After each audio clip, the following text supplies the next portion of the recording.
Hi friends, and welcome into this PvE tier list for Lost Ark. Now, I want to set a few ground rules here because, as a lot of you OG players know, a lot of us content creators don't like making these tier lists because of the fact that balance patches happen quite regularly and things change. So always make sure to take these with a pinch of salt. But I do now have over 2,000 hours in the game playing on both Russian and Korean servers. I've also done 200 plus hours of research, including my own podcasts with big names such as Sivo, Lino, Tea Party, Percy, and Kanama, as well as my build and guide videos and my own personal experience playing with the classes and what it's like for them to find a group.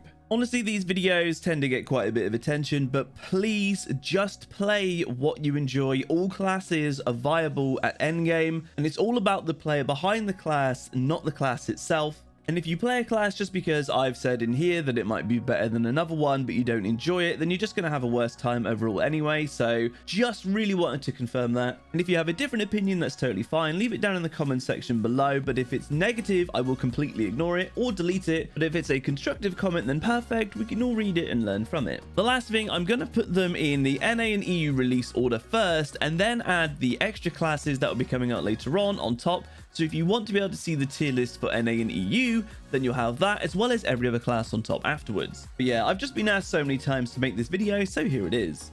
Starting off with the supports, I'm going to put Bard and Paladin, and of course obviously the new Artist class, straight into their own section. These are S tier classes throughout all content and absolutely fantastic. If you fancy playing one of these, please don't go DPS build, but they are absolutely brilliant and you're going to want them in every party for the endgame content. Starting the DPS classes, we have the Gunlancer. This is S or even S plus tier and the tankiest class in the game. The Gunlancer offers a unique playstyle because it can literally ignore so many of the boss's endgame mechanics by putting its shield up and just tanking it, as well as having a taunt which can stop certain boss mechanics and also open up burst windows. On top of this, it offers a party cleanse, a party shield, and having a Warlord plus a support in your group is already giving you the best chance of success, just because of how much utility they both offer. Next up in the S tier, this might surprise some people, I'm putting in the Wardancer. Now there's a few reasons for this. While it doesn't offer the same shielding and stuff that the Gunlancer does, the team party buffs it has are huge, and if utilized correctly, open up massive damage burst windows for you and your party. The 18% crit chance bonus it gives is really massive, and the attack and movement speed allow people to get into position faster and also use more skills during these burst windows. On top of that, the class is actually quite simple to play. If we're talking about the beginner's mind, class engraving is shown here, which is the main meta build for it, and you generally go agility crit, so you're really fast and you can get into position as well for your back attacks. Just be sure to bring some destruction and impairment bombs, as the build lacks that, but they're easy enough to craft. Again, as shown, it's actually in the top 5 rankings for tankiness, so it's a bit more forgiving as well. Next up, Berzerker. This goes into S tier as well. Not only is it rank 4 in terms of tankiness, he also brings a really good team synergy with his red dust, which makes enemies take 12% more additional damage from all sources, and this is again huge for burst damage windows. Being on something like Discord with your teammates to be able to min-max damage through these burst windows is how you get the maximized damage out of the game. Again, with Berzerker, it's not a truly difficult class to play well, however to master it's a different story. The rotation's pretty simple. Hitting red dust and following up the rotation you just seen on screen is a really good start for the Madness Berzerker build, which is what I actually recommend. Yes, your health is capped at 25%, but you take 65% less damage. However, it's really efficient because you only have to use green pots, and you also build agility and crit, making you really fast. On top of all of this, you have good destruction and impairment skills and really big hitboxes. Next with Blade, I've been umming and ahhing between A, B, and even S tier with this one, and this simply comes down to the team synergy that it brings is actually really situational. It's just been buffed, which is really nice, and it basically means that head and back attacks take 12% extra damage and everything else takes 3% extra damage. The problem is if you have like a blaster or a gunslinger on your team that don't particularly take advantage of the head and back attacks, then the huge damage potential from this synergy is wasted. However, the Maelstrom also applies a high attack and movement speed buff to the party for 6 seconds, but this is where it's situational, because if everything lines up really well and you've got a high head and back attack team, then this is fantastic and going into S tier, but if not, then it's going down to B tier. So I've overall chosen to put it in A, and it's also ranked 10 when it comes to tankiness.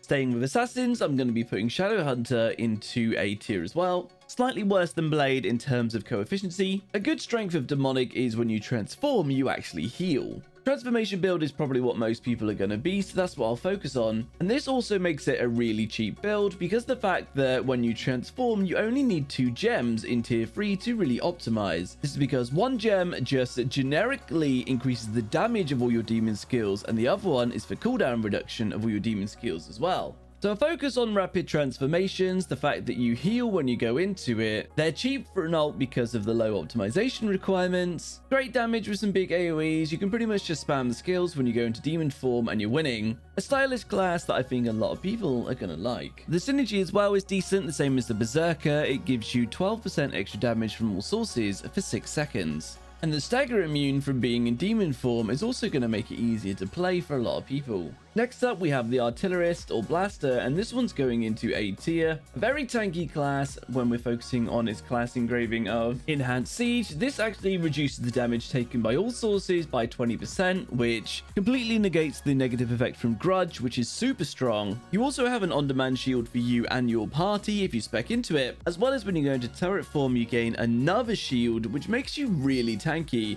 This makes it a really chill class to play, and then it just comes down to hitting your nuke skills. These are your main source of damage, and they are delayed, so you need to get some experience and some knowledge of the boss mechanics to really play it well. In terms of its coefficiency, it's rank 11, but because of everything I've just mentioned, it's actually way higher when it comes to actual tankiness. For Team Synergy, it's a debuff which reduces their defenses by 12% for 6 seconds with extremely high uptime. Artillerists can also increase stagger, otherwise known as impairment, on bosses by 20% for 4 seconds, which can really come in handy when you have impairment checks. Another thing I always say with Blaster as well, it's like a medium range class, but it's actually a really comfortable medium range. There's a lot of AoEs that bosses like Argos put out, for example, where they're short range and long range circles around, but there's this safe spot in the middle. I often find myself just chilling in that, which is quite nice. And another thing as well, if anyone's thinking this is a very slow class, that's incorrect. Going Enhanced Siege, which is the main meta build, you're going to be going Swiftness and Critical, making your character really fast.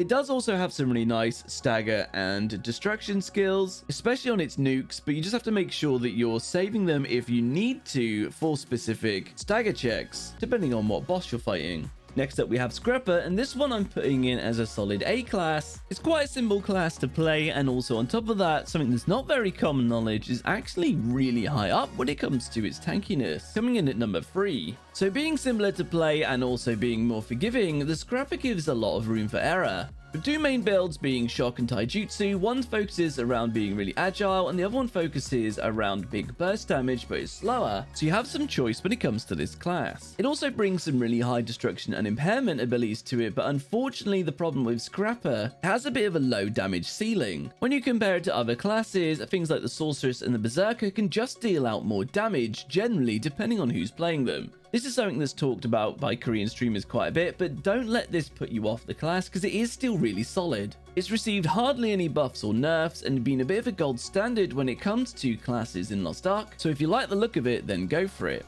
When it comes to its synergy, you're applying a debuff which makes the target take 6% additional damage from all sources, and this has an extremely high uptime. It does have quite a few back attack reliant skills as well, and this is why I generally prefer to go like Taijutsu, so you're quicker to be able to position yourself faster for bosses, as that's a swiftness crit build. Next up, Striker, and I put this one in A tier. Generally a class that doesn't get a lot of love. It still has a good team buff, increasing crit damage by 18% and also attack speed, but where it differs from the Wardancer is it doesn't have the movement speed buff. That combined with the fact that its main meta build is a burst damage orientated build that is speciality and critical, as opposed to swiftness and critical from the Wardancer. This means it's significantly slower, and being a back attack class, positioning is really important, so the skill ceiling for the class is significantly higher. At endgame rating, when you get to Beerkiss and above, it's significantly harder to get behind the bosses because they move so much. Saying that, a good striker who has good positioning, I've seen absolutely dominate the MVP damage screen, so there's that also. It also comes in quite high with its coefficiency, so again, there's a little bit of room for error.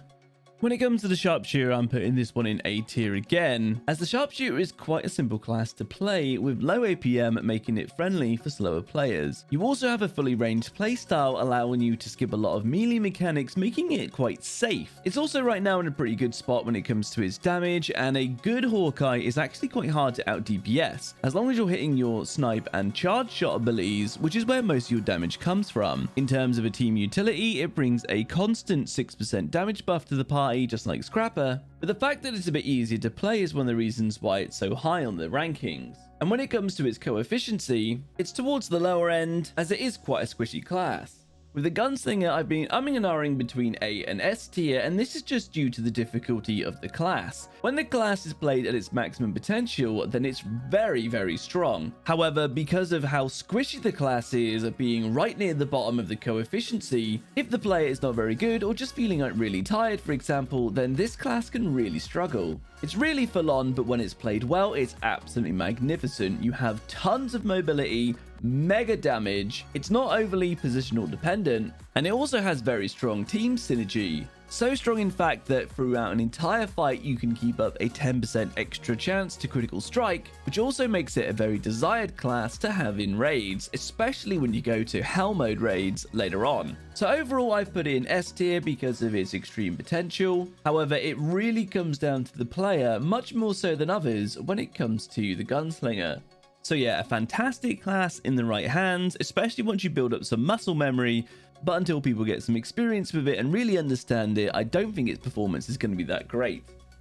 Next up with Sorceress, again I've been umming and ahhing between A and S tier, and the main reason for this is if you get a really good Ignition Sorceress that hits all of her burst, then the damage she has is completely cracked. It's massive. However, if she misses the burst or times her ignition wrong, then this class really starts to fall off. If you go the other class engraving of Reflux, this is a consistent damage build with low cooldowns. It's significantly easier to play, and you'll see much better consistency, in my opinion, throughout the class if you're playing with one. This is because in the Reflux main meta build, most of the skills are instant cast, and the reason why Ignition is so much higher skill cap, especially at endgame, because the bosses move so much you can miss way easier, and also you're much more vulnerable when you're casting. So knowledge of the endgame boss mechanics is really important for an Ignition Sorceress. All of this combined with her coefficiency making her a squishy class, and her team synergy being 6% extra damage from all sources, which is okay but not hugely desirable, like Gunslinger's crit chance. These are the reasons why I've chosen to put Sorceress into A tier. When it comes to Soulfist, I've chosen to put this one in B tier. This comes down to a few reasons, and one of the main ones being it's all about hitting your awakening. Her main meta build is an extremely high burst build focused on that awakening, but with really big downtime, as the Soulfist's awakening is the hardest hitting awakening in the game, and if it crits, then you can do absolutely crazy damage. The numbers are ridiculous. But if you miss it because it has an extremely long casting time, or it doesn't crit, the damage just falls off significantly.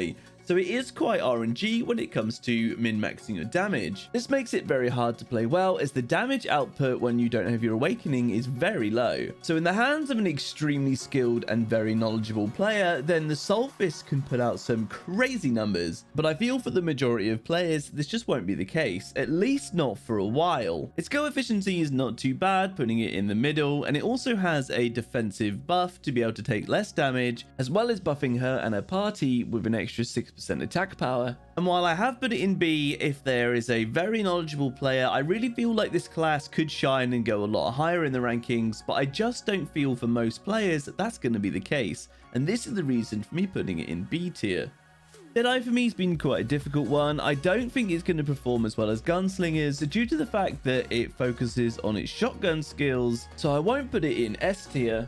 And you're actually going to be wanting to get in really close range, plus on top of that, it's very back attack reliant, meaning that you're almost a melee character. Your sniper becomes just for filler skills, and yes, there is a handgunner only build, which makes it significantly easier to play because it disables both of your weapon swaps. This did receive a nice buff recently, so it's much more viable, so we may see some handgunner only builds at launch. But in terms of min-maxing damage, currently you're going to be wanting to get the positionals and use your shotgun. When you get it all lined up, then the burst damage is actually really quite strong. And you've got some really nice mobility, just like the Gunslinger, to be able to position yourself correctly. But this does get really quite hard to do consistently at endgame. For co-efficiency, you're right near down the bottom, and having to be in melee range a lot makes you quite vulnerable. Again, like Gunslinger, you've got a really good utility for 10% extra critical chance for you and your party. So because I don't think it's going to perform as well as Gunslingers, I won't put it in S tier, and because of the really difficult nature of the class at endgame, I also didn't want to put it in A tier. Most players will be able to get much more consistent damage out of something like an Artillerist than they will out of a Deadeye, so this is why I put it in B tier.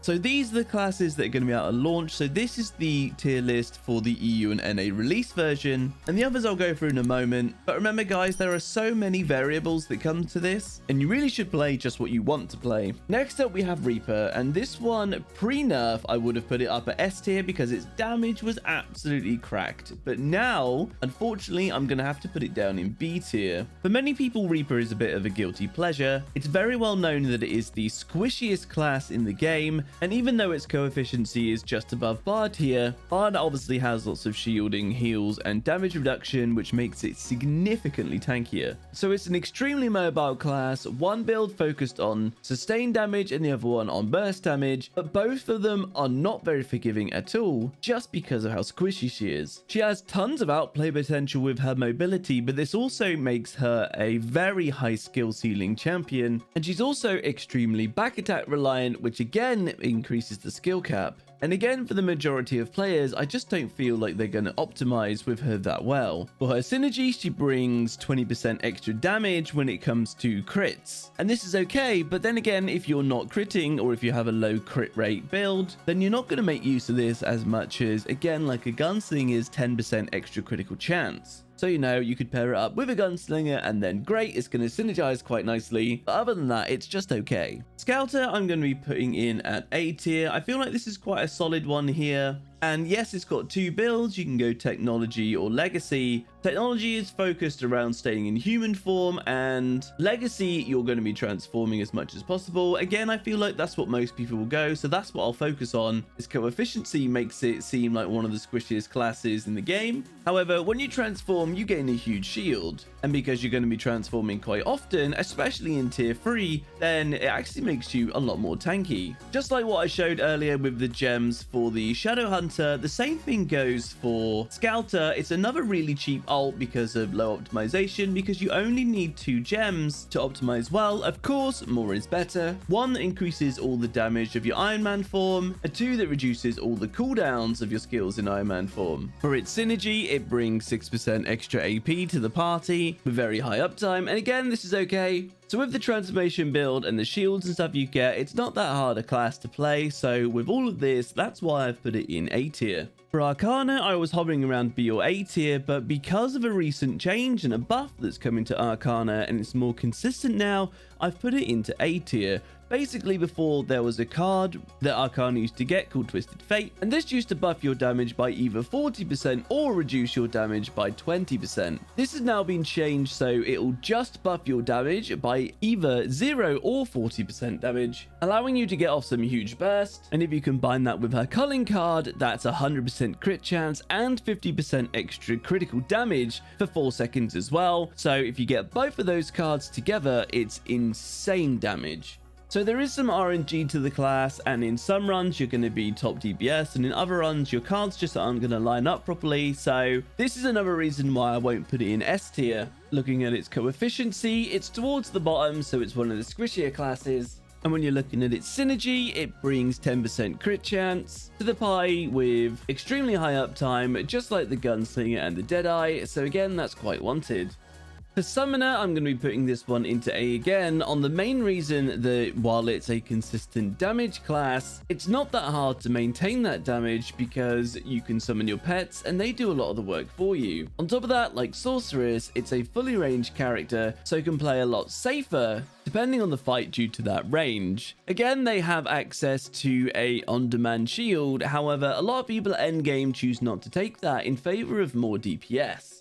Looking at the coefficiency, obviously it's towards the bottom, being a mage class. And when it comes to its party utility, it debuffs the target, reducing their defense by 24% for 2 seconds with a low uptime. At endgame, its party buff isn't rated too highly, so I won't put it into S tier, but because it's easier to get its damage off with the range and with your pets, it also doesn't deserve B tier, so I'm going to leave it in A. When it comes to the Lancemaster, this one goes up to S tier. There's a lot of reasons for this, and starting off with its coefficiency, it's quite close to the top. As well as that, it has access to a parry skill, which is a very brief shield that it brings up, and this actually allows you to skip a load of boss mechanics if timed right. Having a weapon swap, this also makes it a higher skill cap class, but also gives you more skills to be able to cycle through, increasing your sustained damage.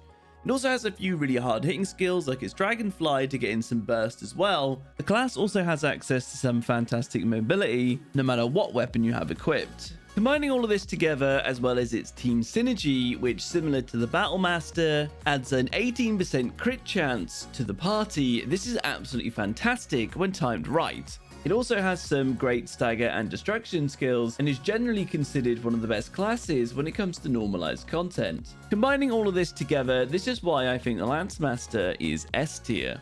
When it comes to destroyers, this class for me, I'll rate at A. It's the second tankiest class in the game, with skills like Endure Pain that give you a massive damage reduction buff and a shield that actually allows you to basically trade hits with bosses. It's a slow and sluggish class, but also a heavy front attack class, and like the Gunlancer, this puts you in a prime position to be able to get a lot of counters. When it comes to the endgame rating, the destroyer's lack of mobility can start to become a bit of a pain, but overall it's still doable. Its team synergy, similar to that of summoners, it has a 24% defense reduction for 6 seconds. It also has an extra neutralization debuff, making the boss take extra 20% neutralization for 6 seconds. These are both on low uptime and again are only okay when it comes to team synergy, and for that reason I won't put it in S tier. But it's also not particularly a hard class to play with how tanky it is, and it brings a whack of destruction and stagger too, and for all of these reasons that's why I've put Destroyer in A. So there we are guys, that's my tier list. As you can see, there are a ton of classes in A because generally the classes are quite well balanced. What I've done in here is nitpick at certain things like the team synergy and how well I think they'll perform, as well as classes like Gunlancer I've even said could be in S+ tier, and Reaper, unfortunately, with how squishy it is, in the wrong hands is just going to be absolutely dreadful and could slip down to C tier. But just play what you want to play because that is by far the most important. Every single class can do endgame. I hope this video was helpful. Remember, you can catch me live at twitch.tv/BentleyGamingTV. And also, if you like the video, give it a like and remember to subscribe. I'd really appreciate it.